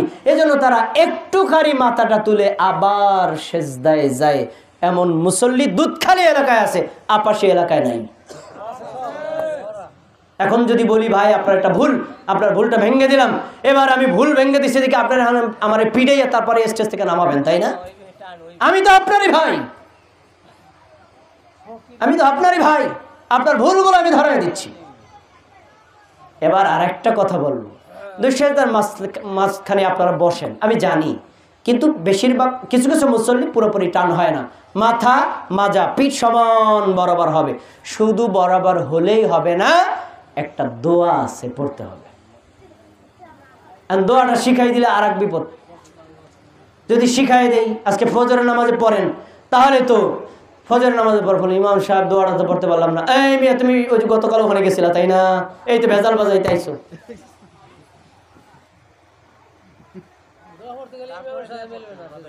দুইটা দোয়া আছে, একটা ছোট একটা বড়। শোনেন, দুই সেজদার মাঝখানের দোয়া, এটা শুধু আহলে হাদিসের জন্য না, আর এটা শুধু মুসল্লিদের জন্য না, ইমামের জন্য, মুক্তাদির জন্য। যদি ইমাম না পড়ে, মুসল্লিরা তাকে সময় দিবে, আপনি এখন থেকে পড়বেন। যদি সে না পড়ে, আরো সময় দিবে। এক সপ্তাহ না পড়ে, আসসালামু আলাইকুম, আপনার বেডিংটা নিয়ে রওনা দেন। এটা মসজিদ কমিটির দায়িত্ব। কেন দায়িত্ব আমি বলছি। আমি জানি আপনার এলাকায় মোনাজাত ফরজ নামাজের পর করা যাবে নাকি যাবে না, কিলাকিলি আছে, আমি জানি, কিন্তু আমি আপনার একটা ঐক্যমতের সিদ্ধান্ত বলে যাব, এটার ব্যাপারে আপনি কেউ কিলাকিলি করতে পারবেন না। ফরজ নামাজের পর মোনাজাত 24 ঘন্টা করেন, আমি আপনারে মানা করব না, কিন্তু আপনি আমাকে বলেন দুই সাজদার মাঝখানে দোয়া কবুল হয়। আল্লাহর নবী সাল্লাল্লাহু আলাইহি ওয়াসাল্লাম পড়েছেন, সাহাবীরা পড়েছেন, তাবেঈরা পড়েছেন, চার মাযহাবের ইমামেরা পড়েছেন, আপনি পড়েন না কেন? আপনার কি দোয়া লাগবে না? দেখেন দুই সাজদার মাঝখানে কি দোয়া নবী সাল্লাল্লাহু আলাইহি ওয়াসাল্লাম পড়ছেন, আল্লাহুম্মা গফিরলি, আল্লাহ আপনি আমাকে ক্ষমা করেন, ওয়ারহামনি, আল্লাহ আপনি আমাকে দয়া করেন, ওয়াজবুরনি, আমাকে সক্ষমতা দান করেন, ওয়াআফিনি, আমাকে মার্জনা করেন, ওয়ারফানি, আমার মর্যাদা বাড়িয়ে দেন, ওয়ারযুকনি, আমার রিজিক দান করেন। এগুলো কি দোয়া না? এগুলো কি মোনাজাত না? যেই হুজুর ফরজ নামাজের জন্য মোনাজাত দিতে ব্যস্ত, সেই হুজুর দুই সাজদার মাঝখানে 1 সেকেন্ডও সময় দেয় না। ও জানেই না মোনাজাত কখন করতে হয়। মোনাজাতে আসল সময় তো দুই সাজদার মাঝখানে, তো এই সময়টা তুমি দিলা না কেন? নারীর জন্য এই বিধান, পুরুষের জন্য এই বিধান, আলেমের জন্য এই বিধান, সাধারণ মানুষের জন্য এই বিধান, প্রত্যেকটা মানুষের জন্য এই বিধান। দুই সাজদার মাঝখানে দোয়া পড়তে হবে। এটা ইমামকেও দিতে হবে, আপনাকেও দিতে হবে। এই নীতি কোনো নির্দিষ্ট গ্রুপের জন্য না, এটা আল্লাহর নবীর শেখানো নিয়ম বলছি। আচ্ছা, দুই সেজদার মাঝখানে দিলেন, তারপরে আবার আরেকটা সেজদা দিলেন আগের মতো। নবী সাল্লাল্লাহু আলাইহি ওয়াসাল্লাম তাকে 1 রাকাত শেখানোর পরে তাকে কমেন্ট করছেন, আমার সাহাবী শোনো, তুমি আমার সামনে 3 বার নামাজ পড়ছিলা, আর আমি 3 বার বাতিল করলাম কেন? এই 14টা পয়েন্ট বলেছি, এই 14টার একটা অথবা একাধিকটা তুমি ভুল করছিলা, এজন্য তোমার নামাজটাকে আমি পুরো বাতিল করেছি। আজকে যে নিমন শিক্ষা দিলাম, প্রত্যেক রাকাত নামাজ তুমি এভাবেই আদায় করবা। আপনারা কি এভাবে আদায় করতে রাজি আছেন? রাজি আছেন ইনশাআল্লাহ? এই তরিকা কি আহলে হাদিসের তরিকা না, এটা সবার উন্মুক্ত তরিকা। বেশি কথা হয়ে যাচ্ছে তাই না? আর মাত্র 5 মিনিট, বিরক্ত করবো আপনাদেরকে। 5 মিনিট আছেন তো? খেয়াল করে শুনবেন ভাই, একটু মনোযোগ দিয়ে শুনেন। এবার আসুন ইখতিলাফি মাসআলা। নামাজের এবং অন্যান্য আমলের মাসআলা দুই প্রকার। কিছু মাসআলা আছে ইমামদের মতভেদ আছে, আর কিছু মাসআলা আছে ইমামদের কোনো মতভেদ নাই। খেয়াল করে শোনেন। যেমন আপনি কি বুকের উপর হাত বাঁধবেন, নাকি বুকের নিচে বাঁধবেন, নাকি নাভির উপর বাঁধবেন, ইমামদের মতভেদ আছে। আপনি রুকুতে যাওয়ার আগে দুই হাত কাঁধ বরাবর উঠাবেন, রুকু থেকে ওঠার পর দুই হাত কাঁধ বরাবর উঠাবেন, নাকি না উঠাইয়া ওইভাবে রুকুতে যাবেন হাত ছেড়ে দিয়ে, ইমামদের মতভেদ আছে। আপনি কি উচ্চস্বরে আমিন বলবেন, নাকি নিম্ন স্বরে আমিন বলবেন, এ বিষয়ে মতভেদ আছে। যেই জায়গাতে ইমামদের মতভেদ আছে, উভয় পক্ষের দলিল আছে, কারো দলিল সহি, কারো দলিল জয়ীফ হোক, দলিল তো আছে, মত তো আছে, সেই ক্ষেত্রে একজন আলেম, একজন মুসল্লি, মসজিদ কমিটির সদস্য, মুসল্লিরা হবে উদার। আপনি যদি মনে করেন বুকের উপর হাত বাঁধাটা সহি, আপনি আমল করবেন। আমি যদি মনে করি নাভির উপরে হাত বাঁধাটা সহি, আমি নাভির উপর আমল করব। আপনি আমার শত্রু না, আমি আপনার শত্রু না, এক্ষেত্রে আমরা উদার, আপনি আমি পাশাপাশি দাঁড়িয়ে নামাজ পড়ব। এটা ইসলামের শিক্ষা। খেয়াল করুন। আর কিছু বিষয় আছে ইমামদের কোনো মতভেদ নাই, পৃথিবীর সব ইমাম একমত, এই জায়গাতে কোনো ছাড় নাই, নো কম্প্রোমাইজ। ইমামও যদি ভুল করে তাকেও ভুল সংশোধন করতে বলতে হবে, মুসল্লি যদি ভুল করে তাকেও ভুল সংশোধন করতে বলতে হবে, মসজিদের সদস্য যিনি সভাপতি তানিও যদি ভুল করে তাকেও ভুল সংশোধন করতে বলতে হবে, যে এটা ভুল করা যাবে না। আমি একটু আগে 14টা নিয়ম বলেছি, এই বিষয়ে পৃথিবীর কোন ইমাম কোনো দ্বিমত নাই। অতএব এই ক্ষেত্রে ইমামকেও ছাড় নাই, মুসল্লিরও ছাড় নাই। আর একটু আগে যেটা বললাম, জোরে আমিন বলবেন না আস্তে আমিন বলবেন, মতভেদ আছে, ভালো কথা। আপনি যদি মনে করেন আস্তে আমিনটা সহি করেন, আমি যদি মনে করি জোরে আমিনটা সহি, আমি আমল করব। আপনি আমি পাশাপাশি দাঁড়াবো, আপনি আমাকে নামাজ সালাম ফিরে করতে মসজিদ থেকে বাইর হওয়া, এটা কি ইসলামের শিক্ষা? এই শিক্ষা কোথা থেকে পেলেন? পীরের থেকে, বুজুর্গের থেকে, না কোরআন কিতাবে কোথায় আছে বলেন? কোথাও নাই। মতভেদ থাকবে, দলভেদ হবে না। আপনি যদি উচ্চস্বরে আমিন বলেন, আমি যদি আমি আসতে বলি, আপনার আর আমার দল এক দল। যদি আমি আপনার শত্রু না হই, আপনি আমার শত্রু না হন, আপনি শত্রু বানান কেন? সবশেষ এই আমলগুলো ভাই না করলে হয় না, তাই তো ঝগড়া মিটে যায়। আপনাদের মনের অনেকের কথা বাদ দিয়ে দেন ভাই, আমরা সবাই মিলে আস্তে আমিন বলি, তাই তো ঝগড়া থেমে গেল। সবাই মিলে রুকুর পরে রুকুতে গোটার পরে আফেদান করলাম না, এক হয়ে গেল। শোনেন, আপনার কথাটা ভালো, কিন্তু কথার ভিতরে একটা ভুল আছে। ভুলটা কি? আমি যে রুকুতে যাওয়ার আগে দুই হাত কাঁধ বরাবর উঠাই, রুকু থেকে ওঠার পর দুই হাত কাঁধ বরাবর উঠাই, কেন উঠাই জানেন? সহিহ বুখারী হাদিস করেন 725, 26, 27 হাদিসগুলো খুলে দেখেন। আব্দুল্লাহ ইবনে ওমর, নবীর সাহাবী, তিনি বলছেন, আমি নবী সাল্লাল্লাহু আলাইহি ওয়াসাল্লামকে দেখেছি, তিনি রুকুতে যাওয়ার আগে দুই হাত কাঁধ বরাবর উঠাতেন, রুকু থেকে ওঠার পরে দুই হাত কাঁধ বরাবর উঠাতেন, দুই রাকাত শেষ করার পরে তৃতীয় রাকাতে দাঁড়ানোর পরে আবার দুই হাত কাঁধ বরাবর উঠাতেন। তাকে দেখেছি, নবীর মৃত্যুর পর আমিও এভাবে আমল করি। তাহলে আমলটা কার? আমলটা কার? নবীর আমল। এবং নবী ফজিলত বয়ান করেছেন। ইমাম বাইহাকি একটা কিতাব লিখছেন, সেই কিতাবটার নাম হলো আসার। এই কিতাবটার মধ্যে তিনি উল্লেখ করেছেন, নবী সাল্লাল্লাহু আলাইহি ওয়াসাল্লাম বলেছেন, একবার রফুল ইয়াদাইন করে 10টা নেকি। আমরা তাকবীরে তাহরিমার সময় দুই হাত কাঁধ বরাবর উঠাই নাকি উঠি না? 10টা নেকি পেয়ে গেছেন। এবার রুকু থেকে ওঠানোর পরে আমি উঠাইছি, আপনি উঠান না, আমার 10 নেকি হয়েছে, আপনার হয় নাই। রুকু থেকে ওঠার পরে আমি হাত উঠেছি, আপনি উঠান নাই, আমার 10 নেকি হয়েছে, আপনার হয় নাই। আপনার 10টা নেকি কম হয়েছে, আমি কথা বলছি না, আপনার নামাজ বাতিল। তো আমি চাই আমার নেকিটা বেশি হোক, আমার আমলটা নবীর মতো হোক। তো আপনি যদি আমার রফুল ইয়াদাইন করার কারণে আপনাকে মসজিদ থেকে বের করে দেন, শত্রুতা কি আমার বিরুদ্ধে হইল না নবীর বিরুদ্ধে? এবার আসেন, নবী সাল্লাল্লাহু আলাইহি ওয়াসাল্লামের হাদিস সুনানে বাইহাকি করেন, সুনানে আবু দাউদ করেন 933 নম্বর হাদিস, 32 নম্বর হাদিস। রাসূল সাল্লাল্লাহু আলাইহি ওয়াসাল্লাম গায়রিল মাগদুবি আলাইহিম ওয়ালাদ-দাল্লিন বলতেন, ফাজাহারা বিআমিন, তিনি আমিনের আওয়াজটাকে উঁচু করতেন। ইসলামী ফাউন্ডেশনে হাদিসের অনুবাদ করেছে, নবী সাল্লাল্লাহু আলাইহি ওয়াসাল্লাম জোরে আমিন বলতেন। আপনারা বলেন জোরে আমিনটা কার আমল? তা আমি নবীর আমল করি, আপনি আমার শত্রু বানান কে? আপনি করবেন না, আমি আপনার জোর কেন কোনোদিন করব না। আপনি আমাকে শত্রু বানান কে? আমি তো আপনারই বন্ধু, আমি নবীর অনুসরণ করি।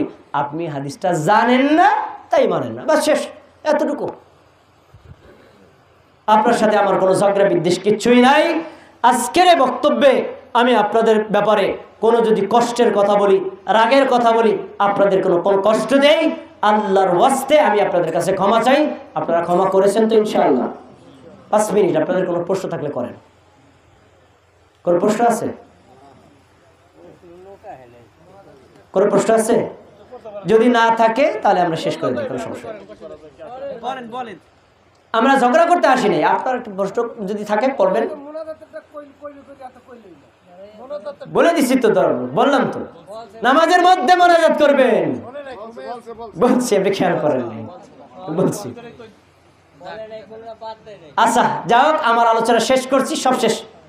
একটা আমল বলে আমি আমার আলোচনা শেষ করছি, খুব খেয়াল করে শোনেন। এই আপনার এলাকার লোক, আমি চলে যাব, আপনার নাতির চাইতে আমি ছোট। এখানে যারা আছেন আমার দাদার বয়সে অনেকে আছেন, আপনার নাতির চাইতে ছোট। 2-3টা আমল বলে যাব। আর যদি আপনার এলাকার কোনো হুজুর আসতে নাও দেয়, কিন্তু আমার কথা মনে থাকবে, আমলটা মনে রাখবেন ইনশাআল্লাহ। শোনেন, ফরজ নামাজে সালাম ফিরানোর পরে মোনাজাত করে কি করে না, 2টা গ্রুপ আছে না, আমরা কোনো গ্রুপে যাব না। যার মনে চায় করে করুক, আর যার মনে চায় না করে না করুক। আমরা দেখব আমার নবী কি করেছেন। দেখেন নবী কি করেছেন, আমার দিক তাকান।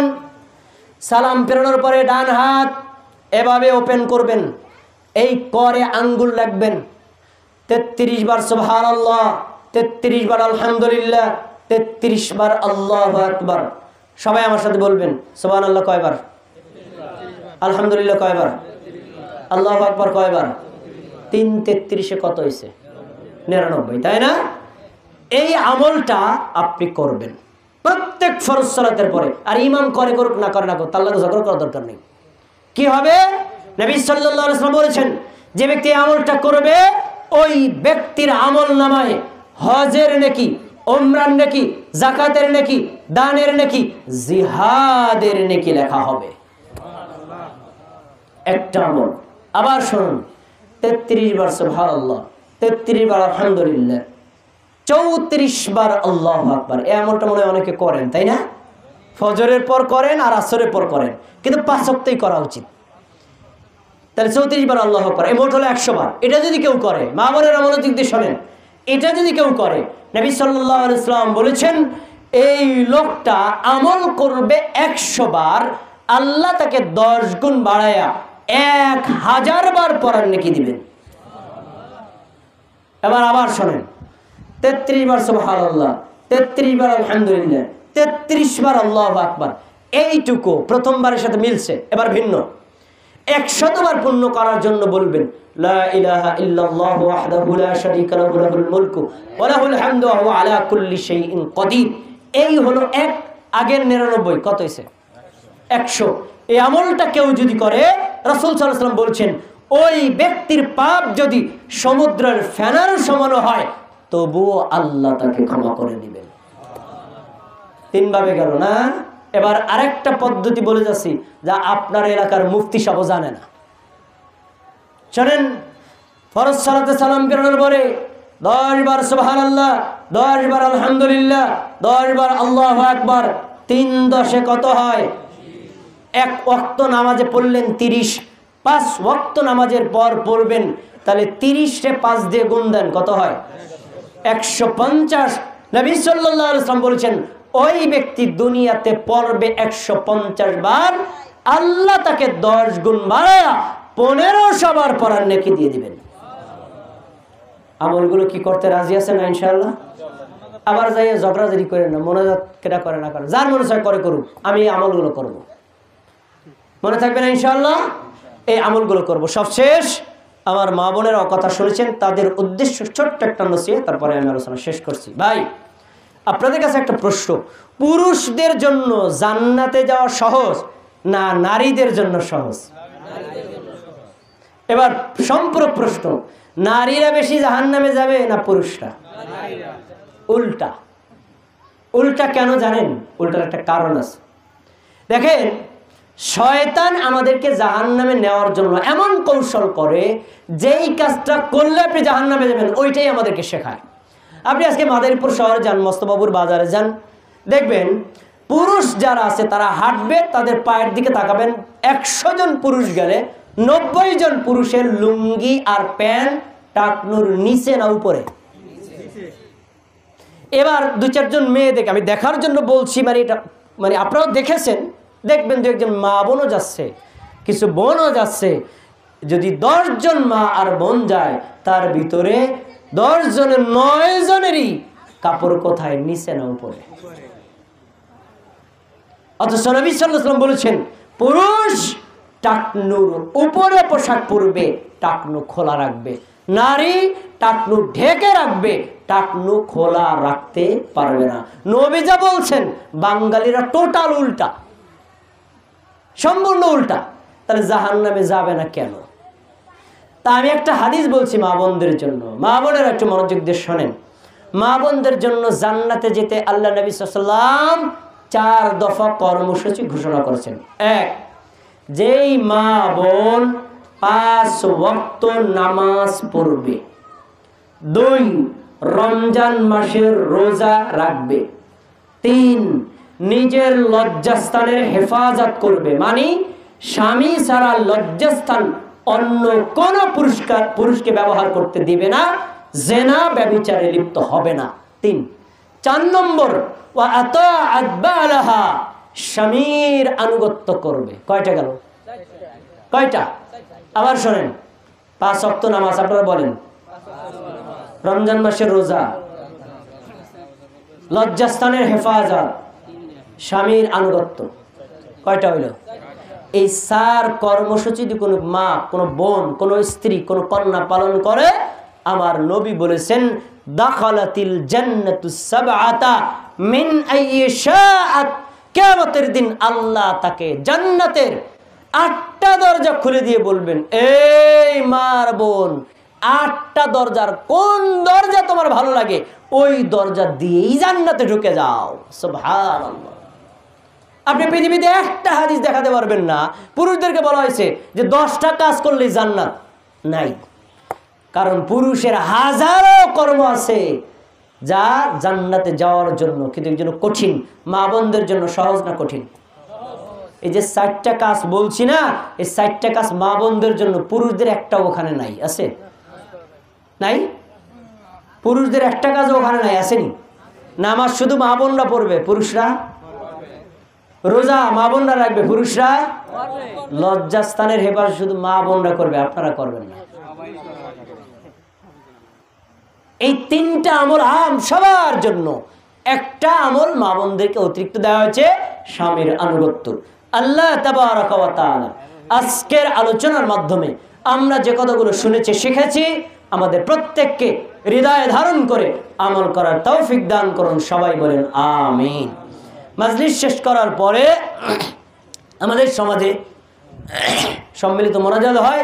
নবী সাল্লাল্লাহু আলাইহি ওয়াসাল্লাম এটা সুন্নাত ছিল না, বরং তিনি মাজলিস শেষ করার পরে মৌখিকভাবে দোয়া করতেন। আমরা সেই দোয়াটাই পড়ব, তারপরে মজলিস শেষ করব। আপনাদের জন্য মনে হয় খাবারের ব্যবস্থা করেছেন, আপনারা খাবার নিয়ে যাবেন। আল্লাহ, আপনার এখানে যারা উপস্থিত আমাদের সবাইকে আপনি নেক বান্দা হিসেবে কবুল করেন। আমরা যারা অসুস্থ আমাদের সবাইকে সুস্থ রাখেন। আমাদের এলাকার আলেম ওলামা যারা সাধারণ সবাইকে হেদায়েত দান করেন। আমাদের মা বোনদেরকে হেদায়েত দান করেন। মা বোনদেরকে পর্দায় থাকার তৌফিক দান করেন। মুসলমানরা ঐক্যবদ্ধভাবে থাকার তৌফিক দান করেন। মুসলমানদেরকে উদার হওয়ার তৌফিক দান করেন। আমাদের আত্মীয় স্বজন যারা অসুস্থ সবাইকে সুস্থতা দান করেন। সবশেষ এই দোয়াটা আমার সাথে সবাই পড়েন, বলেন সুবহানাকাল্লাহুম্মা ওয়া বিহামদিকা আশহাদু আল্লা ইলাহা ইল্লা আনতা। নুরুল হক ভাই এদিকে আসেন।